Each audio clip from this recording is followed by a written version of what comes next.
Maswerteng gabi po mga ka-STL. Narito na po ang resulta ng STL Pangasinan para sa araw na to, third draw. April 19, 2025, araw ng Sabado.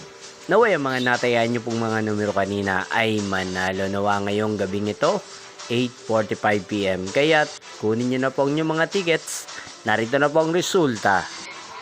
Ang mga numerong nanalo sa STL Pangasinan ngayong gabing ito, April 19, 2025, 8:45 PM. Third draw result, 29 at 37 in exact order. Sa lahat po ng tumaya kanina sa STL Pangasinan para sa third draw ng 29 at 37, congrats po sa inyo, panalo po kayo.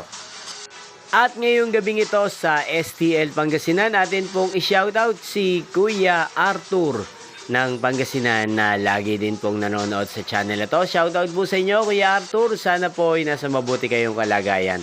At sana ay manalo din po ang mga numerong tinatayaan nyo sa STL Pangasinan. Ngayon din, shoutout po natin si Ate Baby ng Pangasinan. Shoutout po sa inyo. Sana po ay nasa maayos po kayong kalagayan. At sana ay manalo din po ang mga numerong inaalagaan nyo sa STL Pangasinan. At sa lahat po ng mga taga-Pangasinan dyan na lagi pong nanonood sa channel na to, shoutout po sa inyo, especially sa aking mga subscribers. Shoutout po sa inyo. Inyo pong napanood ang resulta ng STL Pangasinan. Magkita-kita pong muli tayo bukas ng alas 12 ng tanghali dito po sa channel na to. Thank you for watching.